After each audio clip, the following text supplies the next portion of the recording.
Hello everyone. So I just got this one in the mail. This is the second one that I bought, and I bought it to kit bash. Now if you don't know what kit bashing is, I'll explain very quickly. Basically, kit bashing is where you take one or more kits and you combine them to make something new. Now sometimes kit bashing does involve more than one kit. Sometimes it involves a single kit and you take the parts and you rearrange them to create something new and different. And I'm going to be doing that. And basically what I'm going to be building, well, I forgot one of my props. I had a prop that I wanted to bring out, but basically what I'm going to be doing is, and I'm going to cut to a picture, this.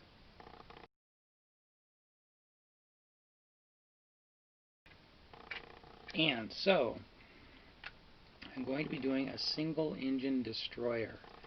Now I was originally going to do this with the regular Polar Lights TOS Enterprise, but I decided to do the Discovery version because the shapes that I had in mind, the shape of the neck and how short it is, and the saucer and the engine, because the engine is a little more muscular in some respects, I thought that it appealed to me more than doing the TOS version. Don't take offense at that if you're a fan of the original Enterprise, because I am a fan of the original Enterprise, if you guys haven't figured that out by now. So my first step in this process is to look at the warp nacelle and to see if it fits together. Now, let's see here. These are the inboard sides of the nacelle. For this build, I have omitted those. Now, you can, for your builds, if you decide to do this, you can do either nacelle. In the original series version, if you go back and look at that picture that I put up, you notice that that these grills here are on the bottom on one of them, and then on another one I think it's offset to one side, which never made any sense to me. But I figured, this is a single nacelle ship, so presumably the energy from the warp engine moves between the two open grills, for like a Constitution class ship. But this nacelle, it's only a single one, so I thought I'll take the outboard sides of each nacelle and combine those. And I thought it would make a very clean look, a very symmetrical look. And I like symmetry. Now, the advantage to doing this nacelle, or the two outboard pieces, is that the inboard pieces have a lip that runs across here.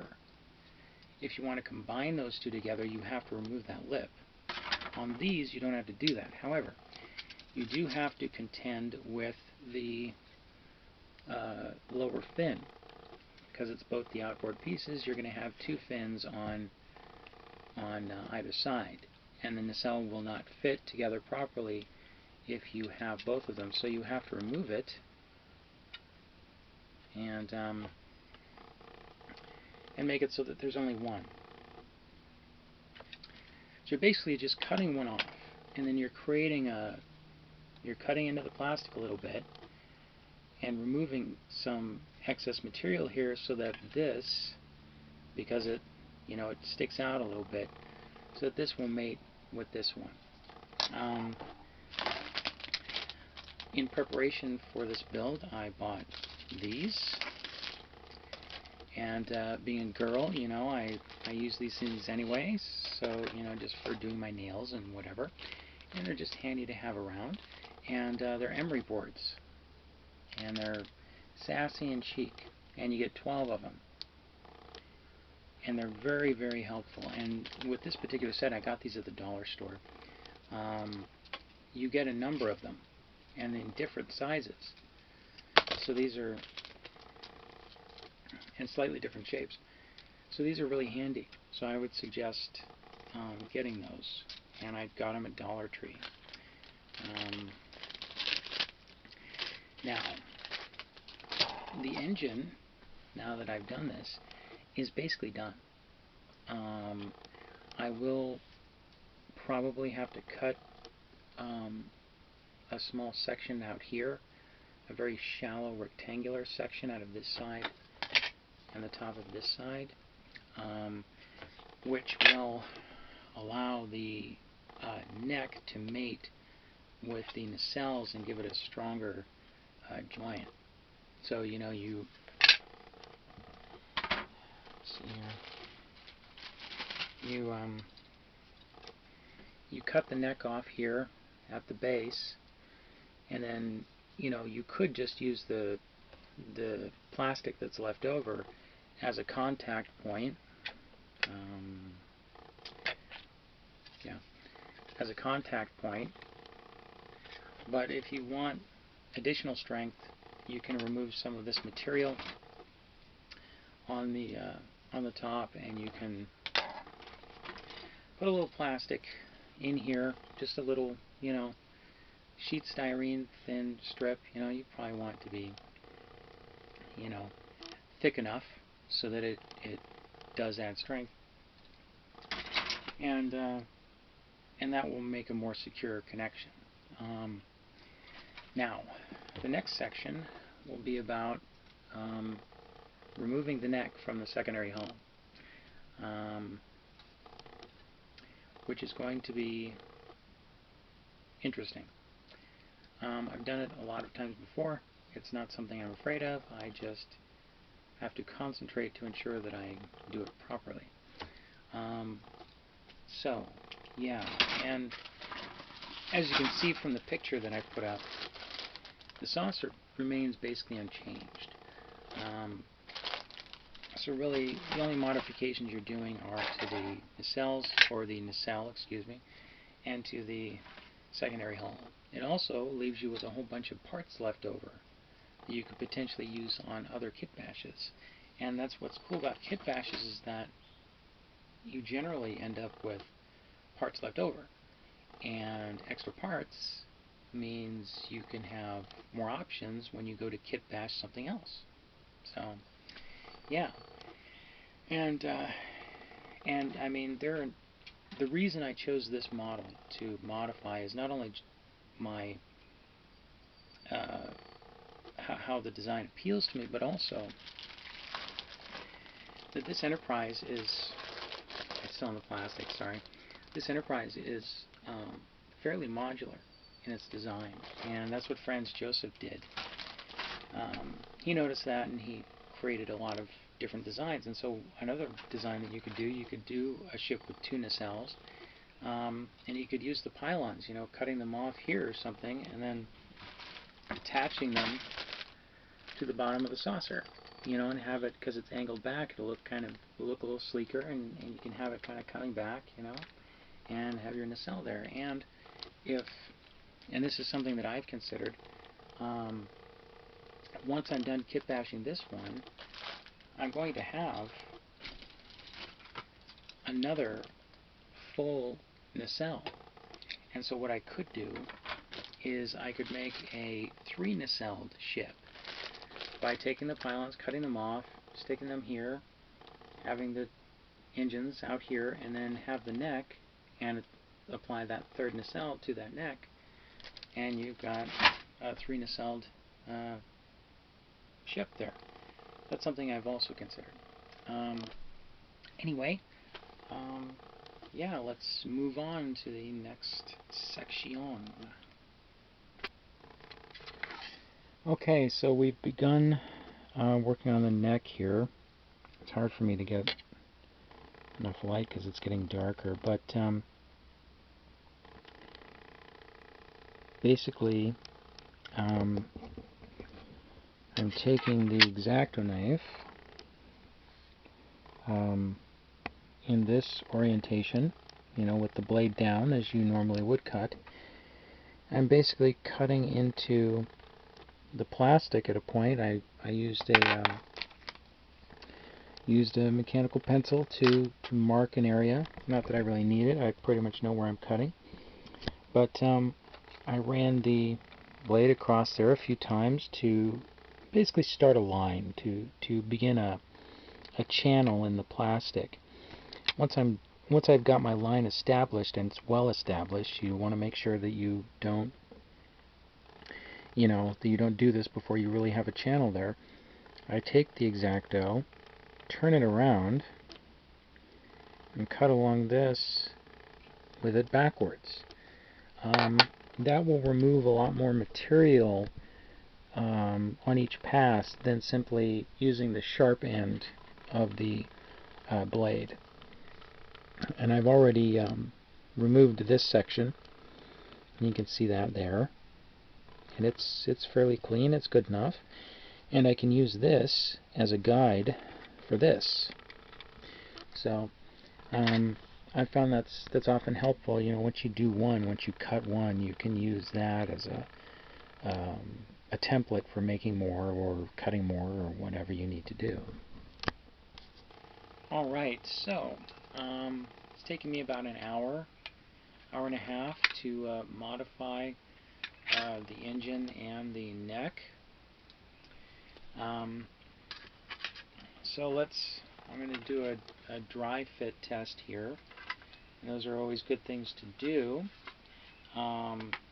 If you have parts that snap together, I wouldn't suggest doing it all the way to where they snap in together. Do it just short of that, because you're just trying to kind of get your measurements, see if everything's straight, stuff like that. So let me see here. I haven't. Very frustrating. I haven't done a real sanding job or fitting job on the neck. I just wanted to give you guys a kind of an idea as to what I'm thinking. So you can see it there. Now in the Franz technical manual, the engine comes forward, and I still might do that. The way of achieving that is by simply removing a little bit of material here, and that way, because this kind of curves down, and that goes with the curvature of the top of the nacelle. Now you may ask, well, why are you attaching it so close to the front? You know that this isn't the J.J. Abrams universe. Well, no, but it certainly seems like it's based upon the J.J. Abrams stuff. But anyway, I had to mention it. I've been thinking about this. I took some pictures and kind of did I have Microsoft Paint, which sucks. But I basically did that, and I took a picture of this ship from the side, cut out the components and combined them, and did different versions so that I could see, so I could plan ahead. It's kind of like doing a pre-visualization exercise, so you can test the concept. And I thought that it would look a little sleeker if you have the pylon or neck, and then you just have the engine branching off of here. I thought it might look a little slicker, a little sleeker. But certainly, if you're doing this on your own, you can make it how it most appeals to you. That's kind of the fun of kit bashing, is you're doing it to make it appeal to you, not to anyone else, Yeah. You guys know how difficult this is, but yeah, there you go. So there's a single engine destroyer for the Discoprise. So yeah, that's kind of the cool thing about doing this particular kit bash, is that it's fairly simple.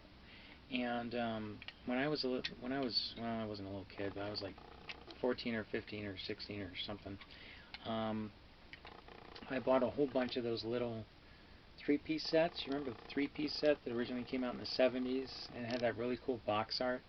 I used to sit and stare at that box art because the box art on that original 70s release of it, it evoked the feeling of the 60s, you know, which of course, you know, Star Trek the original series, you know, 60s.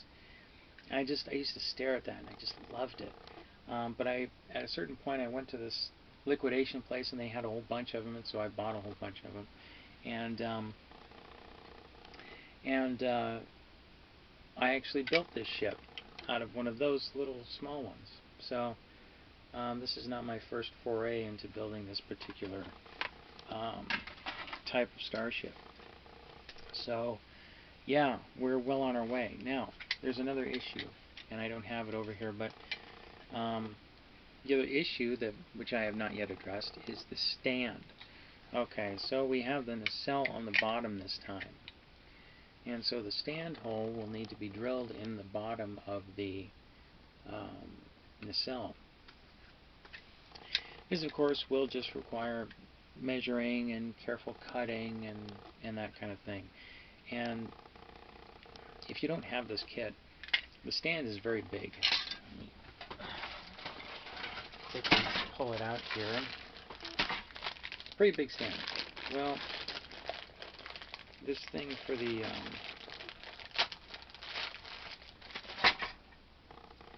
rod, which is hollow by the way, it's fairly tall, and at least it was on my other one. And so it gives you plenty of room to you know, if you just want to cut a hole in the bottom of the nacelle, you can just make it so that it rests on the top of the nacelle, you know, when it's resting on the stand. You don't have to go to great lengths. However, you can also buy tube styrene that is in the appropriate diameter, you know, and you may want to take this with you as a guide or measure it or whatever. Digital calipers are really handy for that. And you buy some tube styrene. You drill your hole to the appropriate size, accounting for the tube, you know, which fits around this, and put a tube in there, and maybe put a piece of thick sheet styrene on top of that so that you have something so it just goes into the tube and stops it. And you could do that too, you know, or you could opt to build a completely different stand, you know, one that doesn't require you to drill holes in the model at all. So, and I didn't mention it before, I probably should have, but one of my goals in doing this kit bash was, I hate painting.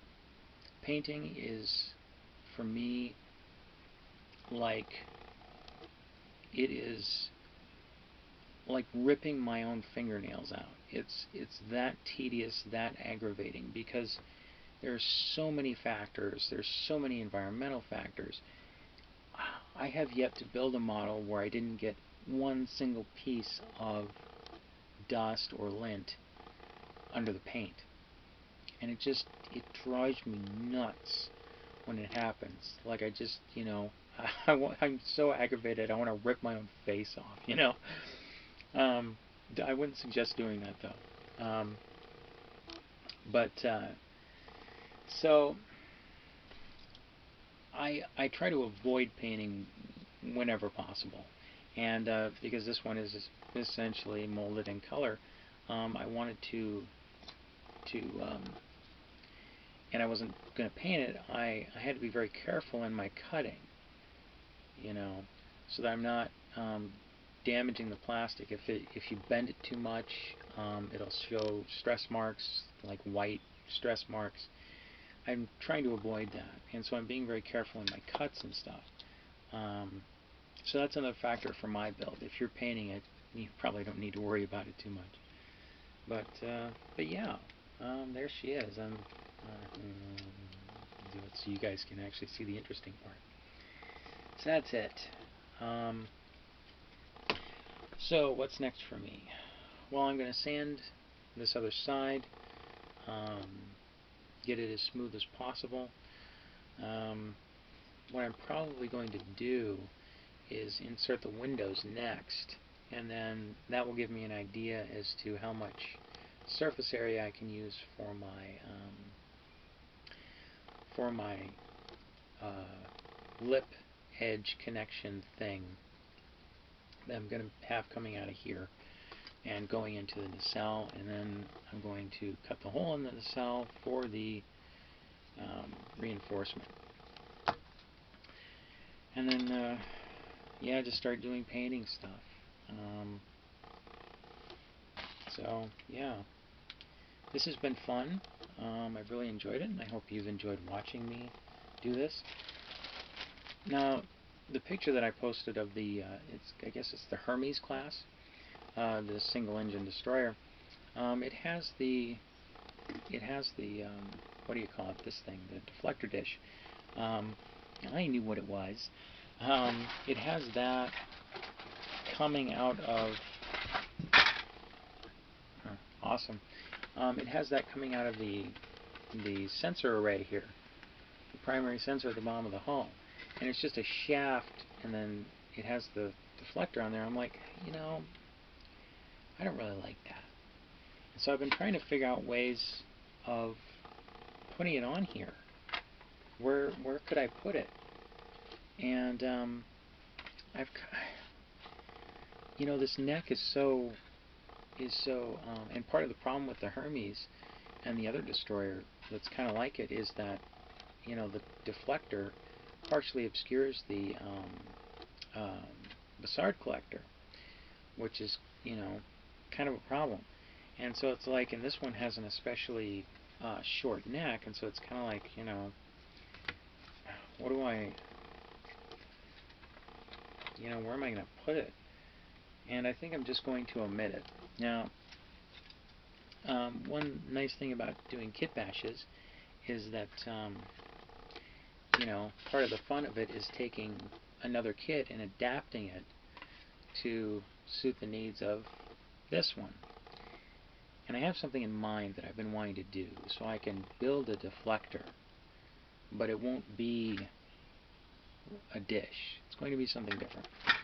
And but unfortunately it requires me to buy another kit which is out of production, and those tend to be, depending upon what it is, more expensive. And the kind that I have in mind, it's more expensive, and it's a very specific part. It's only one part from the whole kit, so it's like, can I justify spending that much money for one or two parts?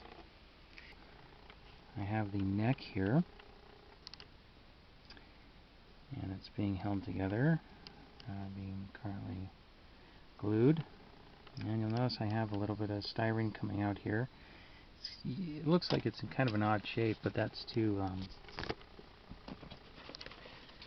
make it compatible with the.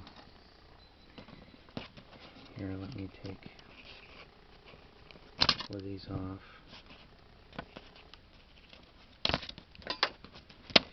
Awesome. So you'll notice here that I have the Bussard collector, the interior of it in here.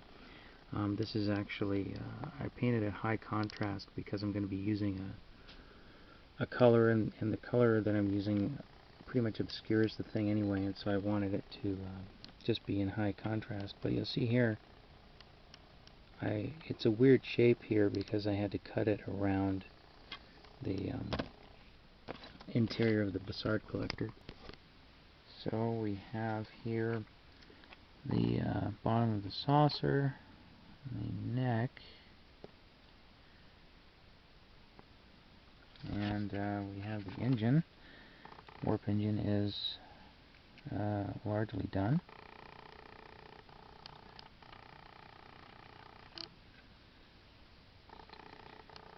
And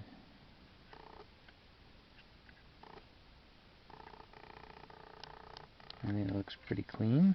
It's a nice solid thing. If you hear rattling in here, it's because the Bussard collector, it's a little loose in there, so that it can spin around for the engine motors that come with the lighting kit. see here. This is rather awkward.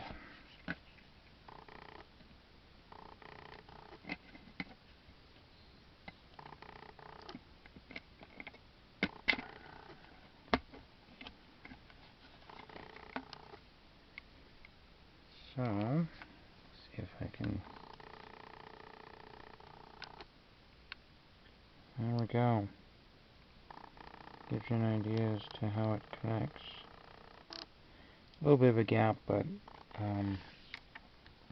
again, because I'm not painting this, I'm willing to overlook that.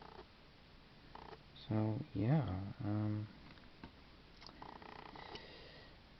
that's how far I am, and now I'm dealing with the stand and how that's going to mount. Anyway, on we go. Okay everyone, so I have come to the decal portion of the build, and I don't know if you've seen my my review of this kit and my buildup of it as the Enterprise. I talk about how the decals got messed up. Well, I took the decals, the registry numbers from this kit, and put it on my Enterprise, and it looks just fine, works fine. And so, but I had ordered another set of decals using the UPC code, and those decals I just got in the mail today, and so I'm using them here. And you can see, if I can get the light right, you can kind of see the decal film there. You can see how I've cut them up. I did a variety of different combinations before I had actually put it on the hull. Now, in the diagram that I have in the video of the Hermes class, it says it's NCC 585, but obviously there are no 5s or 8s in this decal sheet, so I had to use what came in the sheet, and I decided on 1107. Here you can see my technique here is I took the Enterprise decals, cut them up, and actually, gosh, it was about 20 years ago or so when I figured out that you could make the word serpent from Enterprise. So I decided I would just, instead of ordering custom decals, I just would make it the serpent, and and that's what you can do. You cut the S off the end, and then you put ERP, and then you have the ENT, and there you go. And I'll be continuing on with the rest of the decals on the rest of the ship. I've already done the decals here on these decals on the nacelle. Completed those a while ago. So yeah, continuing on. Hello everyone. So, yeah, it's finished. Kind of. I got the nacelle end cap put on.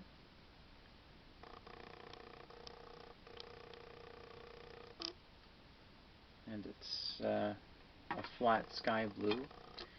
I got the upper saucer put on and everything else.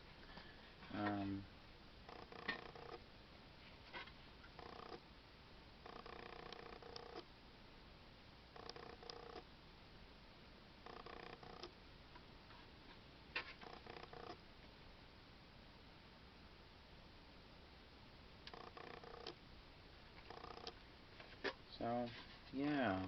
Kind of looks like a frying pan, you know? Anyway. So, my thinking as far as the as far as the deflector dish was going to go, I have a friend, and he has a resin printer, and he was he and I were talking about making some parts, and it was going to be kind of a scoop looking thing. It wasn't going to be like a dish. It was probably going to sit on either side of the neck, and it was going to be like almost like two kind of aerodynamic, even though it's in space, they don't have to be aerodynamic, but I wanted it to kind of have the flavor of the rest of the design. But two kind of aerodynamic looking scoops, and they were going to be blue and on the inside, and they were going to look kind of nice, kind of interesting.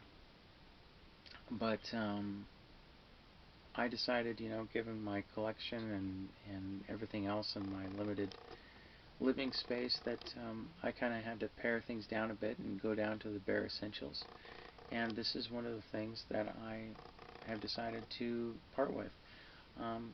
Sometimes that happens. I recently built a model of the Space Clipper from 2001, and although it was a cool model and I did a good job on it, it's one of those things where you build it, you have the experience, and you enjoy it, maybe not, depending upon what it is, and then you're kind of done with it. You know, if I had more space, I probably wouldn't get rid of this, but since I am very limited on my space, yeah, I've decided to get rid of it. And so on the actual, on the regular Scout ship, they had the deflector dish mounted down here like this. And I didn't really want to do that just because of where it would be. It would kind of obstruct the Bussard collector. Even though it wasn't originally a Bussard collector. But yeah, and so, and if you buy it, you get the deflector dish or the antennae. You get those, and and you get this, of course, and then the model, and you get the stands. So yeah, doing it was enjoyable. Seeing it come together was enjoyable, and it was a bit of a challenge for me to see if I could do it and make it as clean as possible so that I didn't have to paint it. So yeah, so if you want to own a piece of my collection, you can, I'm going to put it up on eBay, and there'll be a link to the auction in the description. And I will also provide my email address, so if anyone wants to make an offer or whatever, you can contact me at that email address. If you have any questions about the model, or